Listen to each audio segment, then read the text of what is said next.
Welcome to the Hundredfold Business Podcast, where Christian men learn how to grow their businesses top line, bottom line, and finish line. And I'm your host, Josh Fonger, founder of For Soul Ventures. And today we have a special guest. We have Tony Marsella. Tony is the co founder and CEO of Shiloh Technologies and Last Hour Hosting, and organizer of the annual Shiloh Echo Conference. He's also a full stack developer and low voltage electrician. His work has been featured on CBS National News, and he's passionate about creating innovative solutions for a more secure and self sufficient lifestyle here in America. Welcome, Tony. Thanks for being on the show. Yeah, thanks. Glad to be here. All right, Tony, very excited today to talk to you about how you've integrated your Christian faith into your various businesses. I know you're an entrepreneur, so you always got things going. And I want to talk a little bit about also AI and technology and some of the emerging things that are happening, because I know that you've been doing a lot of thinking and research on that. And of course, you have a conference about it as well. So to start the interview, Tony, let's start by finding out how God has directed your path to get where you are right here. Yeah, and it's a great question. I'll do my best to kind of summarize, but I assume, like most of your listeners, the Lord has been a very much directing the steps that my wife and I have taken in business, and did not expect to be in the line of work that I'm in today. It's been a journey, but I actually since high school, had been suffering from this undiagnosed illness. And it wasn't until last year that we finally diagnosed it as cystic fibrosis. So that plays a huge part in my journey because it caused me to have ups and downs over the years. But I ended up going to college in Sacramento, California, in that area for a degree in science. So I thought I was going to diagnose myself at the time. Got a Bachelor of Science in kinesiology. Thought I was going to get into the health field, and wound up realizing that that wasn't the path for me. And met a very influential business mentor. So this was my first introduction to entrepreneurship right out of college. And up to that point, Josh, I really suffered with this boredom at any job I had. I think, around 20 different employee roles. And I'd been in most every aspect of the company. And every one, I just felt like there was more, something was missing. Um, and it wasn't until I met this mentor of mine. His name was Brian Boucher. He and his wife actually manage the John Maxwell Institute now, and really influenced my life. Made me realize what I loved was entrepreneurship, because I was always trying to be that guy at the top, directing things, helping organize the company, and I was being told not to. I was getting into things I wasn't supposed to, but yeah, that really set me on the path that I've been on since then. And that's been like maybe 7 years that I've been on this journey of entrepreneurship. And regarding my faith, I really started out working with, some secular companies in the tech space. Um, and the thing that a lot of people really come across, especially in the tech industry, is kind of the godlessness.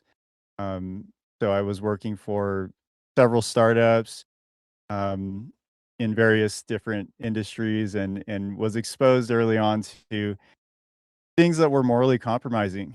And I'll never forget, Josh. I was working for an accelerator at one point, and found out there was like money laundering going on. There was, just moral stuff going on. And yeah, I was in a meeting with my team. And again, this was in California. And I remember leaning over to one of the people in management there. I said, wow, what's going on here? It seems like a HR violation, essentially.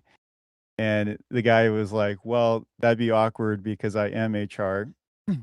And that really soured my tone because they were aware of what was going on and they were allowing it. And again, to recap, there was pills being pushed on a team. There was money laundering. They would open up, you know, people's coworkers' private lives in the business and start making comments about relationships. Just really lewd stuff. Really gross. And there was a lot of money involved. This group I was with, that they were a billionaire. So they were flaunting their wealth, driving around in like a Bentley and what I thought I wanted wasn't it. And from there I heard the Lord telling me to leave that group, that culture. And essentially I'll never forget, I sat down with the owner of that company and said, "Hey, here's the reasons why I'm leaving."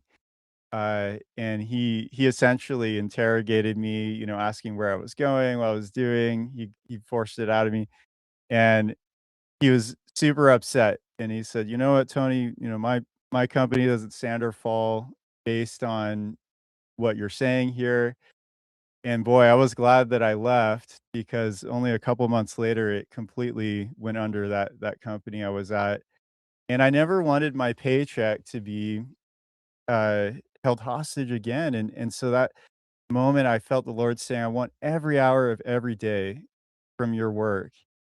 And it was a very difficult decision, Josh. I went from making quite a bit every year to less than 20,000. And I was living in a single bedroom, bachelor pad, paying dirt cheap rent, and I was just building, contract work. That's what I was doing at the time, was just finding, one-off jobs, that I could do. I was starting to learn at that point into programming, and that's kind of the start that I got, and the Lord's been faithful since then to grow that network into a team, into a company, so on and so forth. So it's kind of like the garage story that a lot of entrepreneurs have, but instead of a garage, it was a bedroom. Um, so that's kind of a background.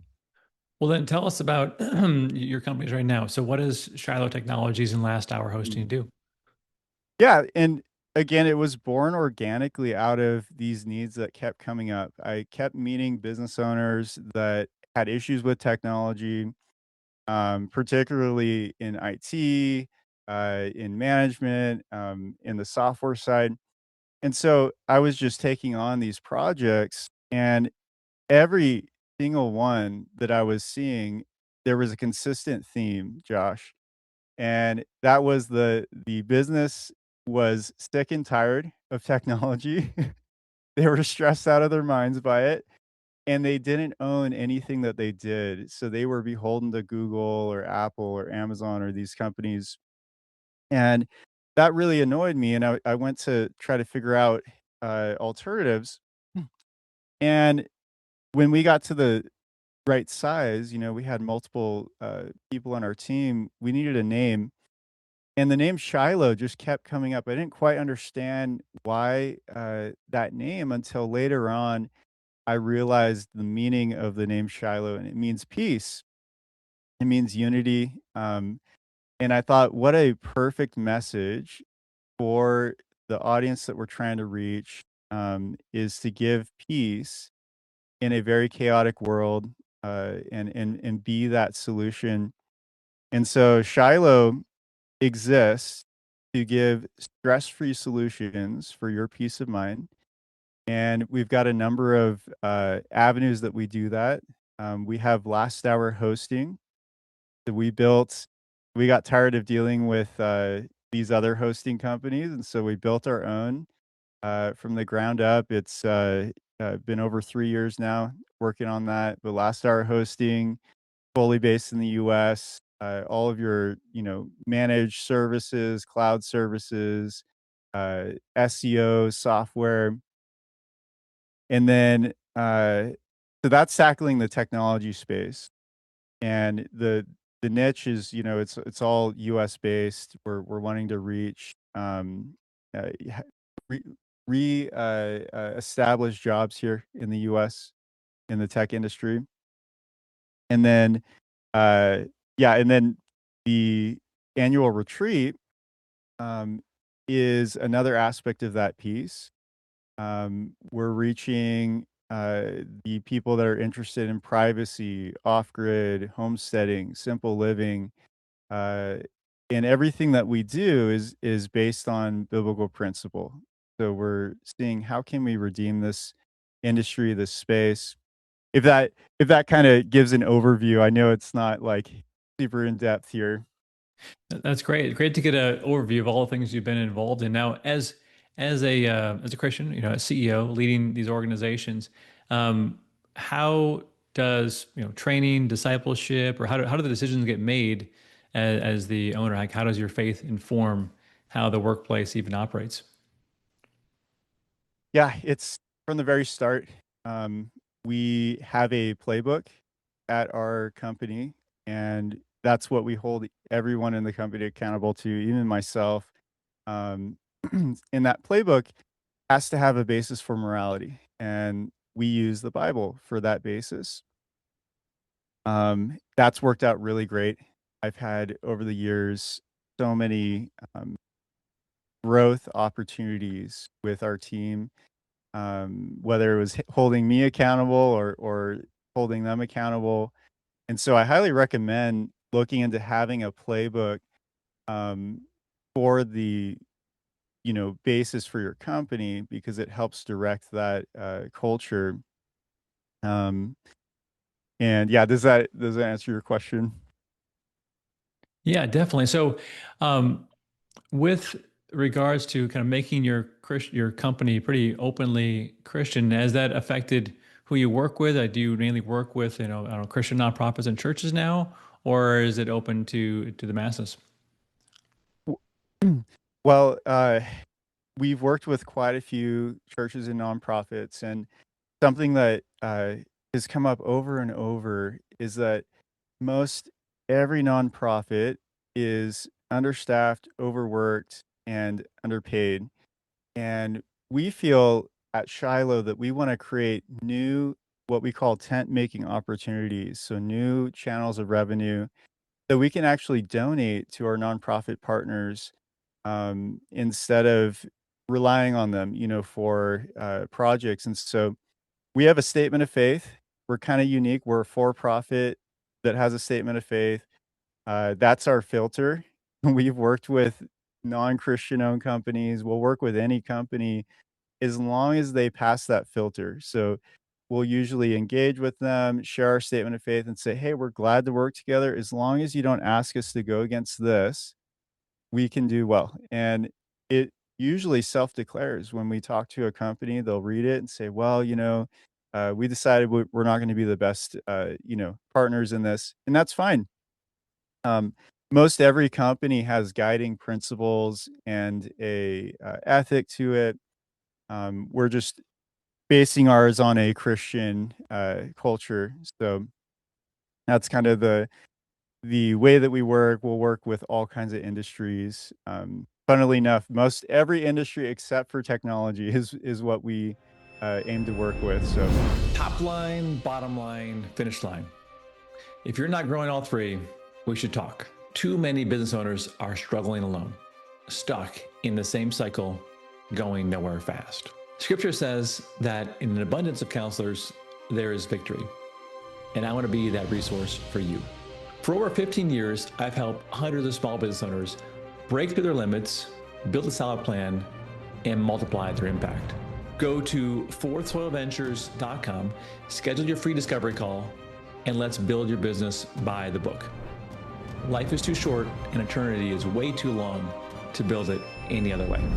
So then, what about prayer in your business? Is that a part of the decision-making process for how you guys strategize and lead your business? absolutely, I tell our team that Jesus is our CEO, and it's very true. When you surrender your finances and your business to the Lord and His direction, He will be a wall to you if he doesn't want you to move in a certain direction. I've experienced that before. It doesn't make sense logically why something isn't working or going through. And in those moments, our team, we recognize it. We see the spiritual side of things and we'll pray and we'll seek the Lord. And usually there's an alternative that shows up to that situation. But yeah, we're very grateful to openly pray as an organization. And we even pray, it turns into a ministry with our clients, whether it's with last hour hosting or sponsors or other projects that we work on.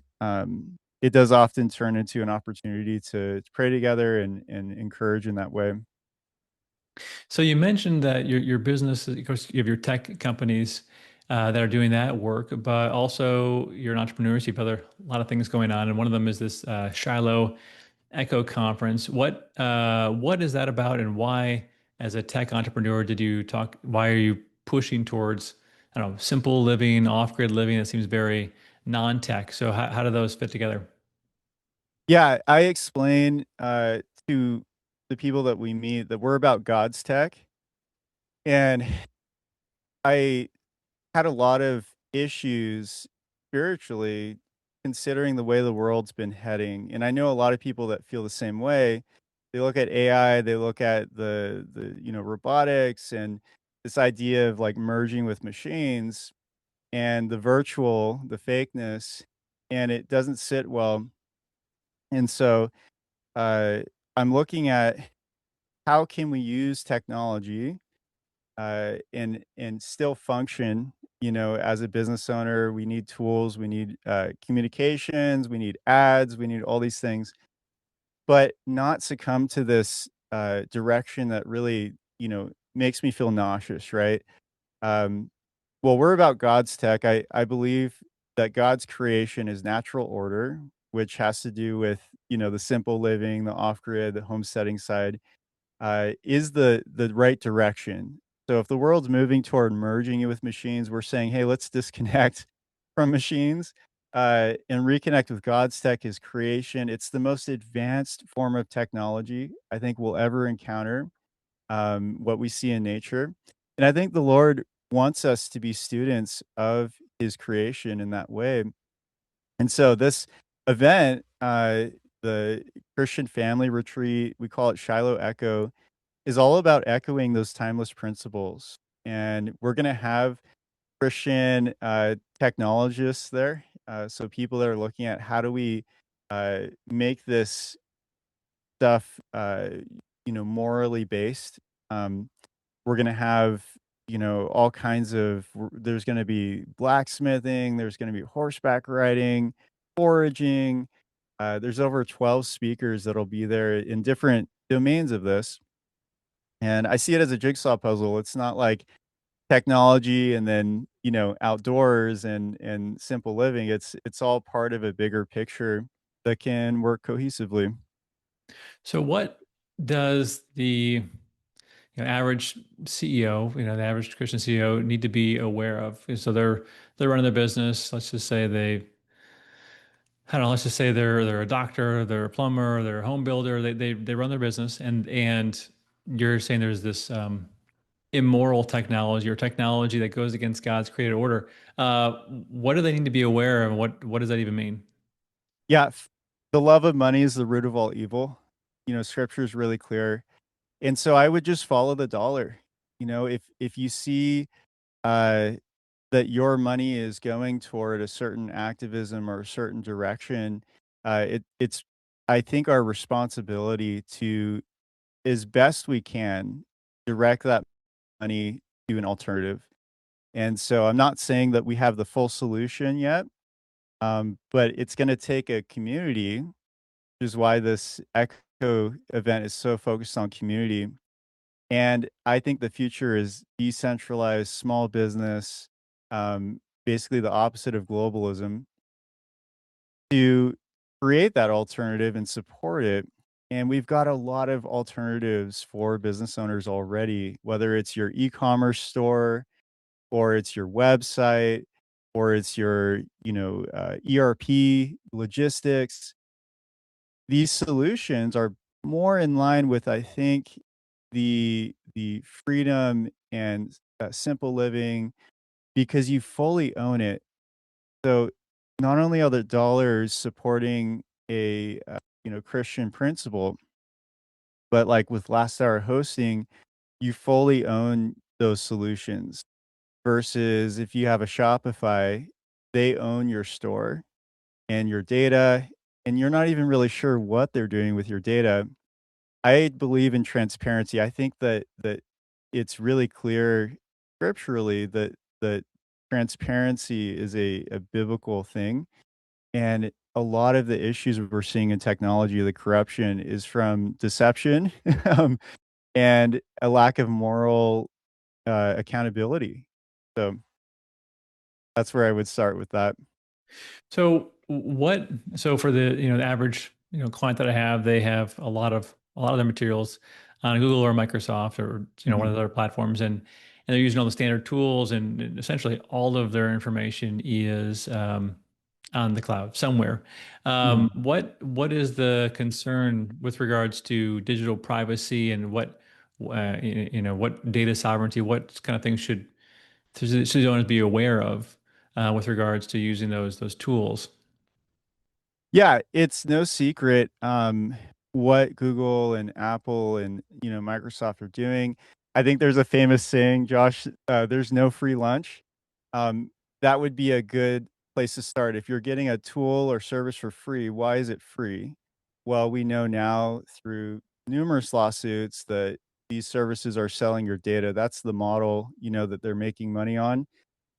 So you gotta ask yourself, again, what am I supporting with my dollar? And it's very clear after years now of these services being active, what's going on behind the scenes, and that's they're selling your data, they're using it to train AI right now, and then the support that they're giving toward possibly institutions or activism that you might not agree with as a Christian, that's cause for me to start searching for alternatives.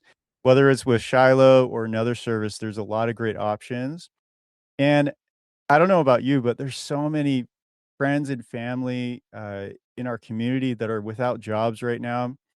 And I would love to see a resurgence in the tech space and elsewhere, bringing jobs back to America in our local communities. And then there's accountability, right? Like, what are you gonna do if you found out that Google's, you know, corrupt with your data, or that you need help with something? The accountability is just not there for these giant companies. But if you work for a smaller business or use their services, you're often gonna get more control, more accountability, more options. So that's kind of my philosophy on it. But the probably the biggest undoing for America right now is convenience. I have a saying that convenience kills, uh, because I don't think that just because Apple and Google and these companies are the most convenient, the easiest to use, that that should be the main principle. I think that these other services should be supported and improved. But I'm going on a tangent here, but, overall, that's kind of the view I have on these services is just look at where the money goes. Do you actually own what you're doing? Because that equates to freedom, right? If you own your services and tools, that allows you to operate decentralized as a company, listening, as Christians, listening to the Lord's leading. I'm concerned about more situations, in the future where we if we're reliant fully on all these services, you're kind of under their, uh, direction as far as what they think is right or wrong for you to put on your business or to share. Yeah, I think we've also, you and I have talked offline about just mutual friends in the space where, they've been shut down or they've been blocked or they've been, Mhm. had to, haven't been able to operate because certain tech companies didn't like their message because it was a biblical Christian message. And Mhm. So they're kicked off platforms, and just realizing that if you're giving money to a platform that hates your ideology, your philosophy, hates your God, Yeah. that the future might be a bumpy one. It's something that's a space you're trying to get into as well, in terms of start producing solutions maybe before we need them, because we will potentially need them sooner than we think. Well, I want to end with this final question is, and I ask everybody in the show, is what would you say to encourage someone who has not yet fully embraced integrating their faith into their business, into their work? Well, I would encourage them to look around and see what other people have embraced, and then consider, if you're a Christian, how much better is the message that you're confident in, that you have faith in, whether, I mean, just listen to your coworkers in the workspace, or if you are a management level, or if you own a business, look at everything that's being espoused, the ideologies, and it encourages me to be louder, because a lot of this stuff the world is chasing after is just dumb. It's hopeless. I've had long conversations with Silicon Valley executives, or investors advocating for something like transhumanism, and it's just not a salvation plan. Jesus has a complete plan, and it's the most inclusive plan.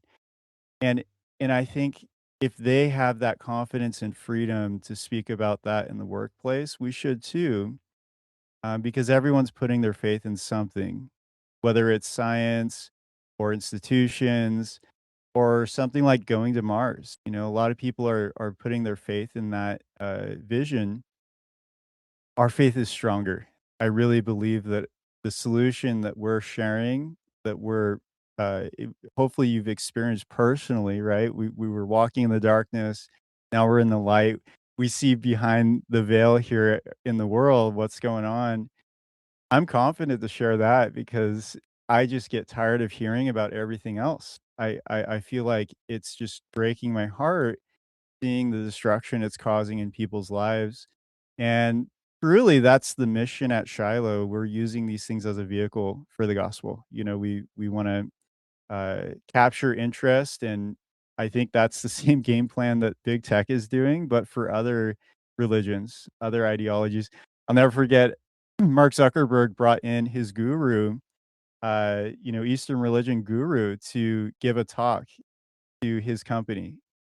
And you don't see anyone having issues with that, but as soon as you bring in the Christian, I find that interesting how much pushback there is on Christianity specifically, and in the workplace, uh, you know, how much restrictions there are when all these other ideologies get pushed. You could go in depth on it, all these religions that show up. Uh, so that's my view on it. Perfect. Well, Tony, thanks for sharing your wisdom on the show today. I mean, your perspective. I know it's going to be an informative message to a lot of people who have not really thought much about technology, the morality of technology, and the direction of technology. Where can folks go find out more information about you and your companies? Yeah. So go to lasthourhosting.org. Would love to have you check it out. 10% of every subscription goes to the Alliance for Defending Freedom. So that's what I was talking about with supporting nonprofits. Or if you're feeling like taking a break from the chaos in the world, there's faithfamilyfun.com, and that's our annual retreat. All right. Well, stay tuned, everybody, to the next episode. We'll be showing you how to grow your hundredfold business, one that glorifies God as it grows. And if you need help with your business, you can always reach out directly to me at fourthsoilventures.com. Again, Tony, thanks for being on the show. And thanks, everybody, for tuning in. And until next time, grace be with you, brothers.